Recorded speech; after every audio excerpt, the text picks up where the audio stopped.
My name is Angela LaRocca, and we are live from the MOTO Museum this morning at the Missouri Venture Forum Breakfast.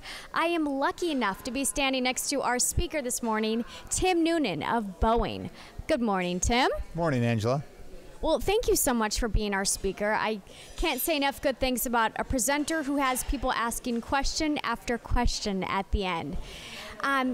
What is one solid piece of advice that you would like to offer the next generation coming in?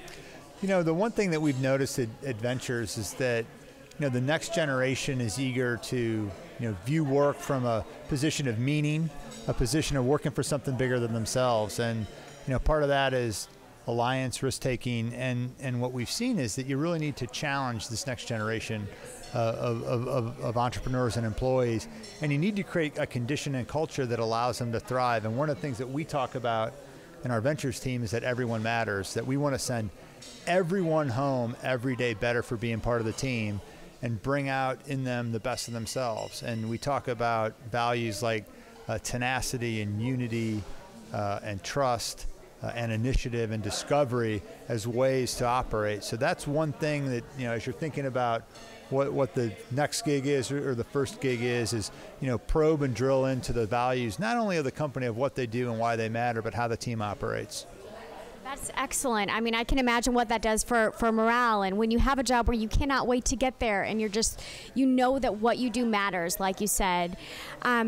Something that really stood out to me was your should, not can philosophy. Can you speak a little bit more on that? Sure. I think as you're looking at, what you should do doesn't, or what you can do doesn't necessarily mean you should do it. And I think that that's on a personal level as well as a company level.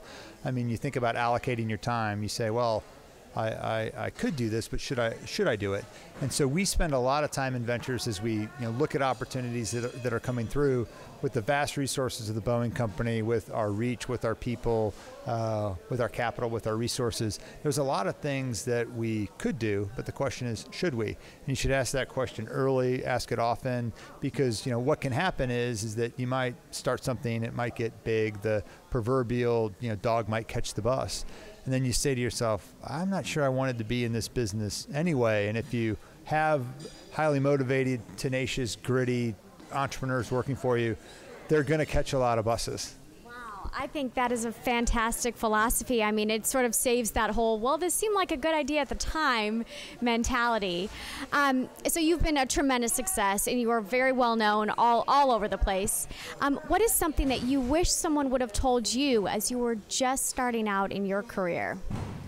It's a great question. I think dig deep.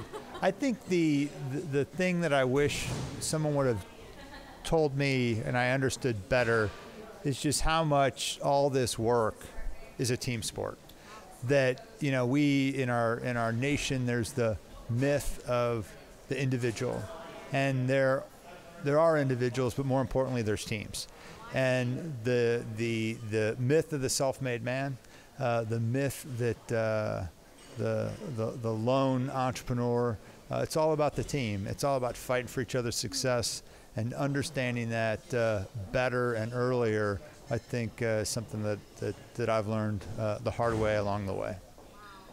And I really like, and a few people have mentioned this as something they took away, is how not only do you treat your employees with the utmost respect, but you really protect your talent. How do you go about seeing that all of your talent does stay in-house and that all of your ideas are protected? Yeah, so I think, from the talent side is that one of the things that we're testing for is whether or not you're an entrepreneur, and that requires a high level of grit and something that we look for, which I call fire, focus on immediate results that are executable. And so if you've got fire, you turn people loose, they deliver typically great results, and whether or not they win or lose doesn't matter. What you're testing for is tenacity, because the great people will keep showing up with good ideas to do great things. So, I believe that if you motivate people every day, you give them a sense of place and space to do their work, that they'll stay for a long time. Relative to IP, I think that we should, as I mentioned, open up our IP a little bit more. That combining and recombining, seeing how other people view IP is important. Now, this is no way suggests that we are loose with our IP, but it does mean that you can have a lot of conversations where you're not giving your intellectual property away, but you're learning along the way of how to work together. I really liked your find your place in space pun. Was that intended? But when you spoke to motivation, you certainly motivated our entire room this morning. Again, you've certainly inspired everyone in here to let us sort of get out there in the world and do great things. And any last words of wisdom for our viewers? No real words of wisdom, except recognize if you're doing this type of entrepreneurial activity, it's a high grit game.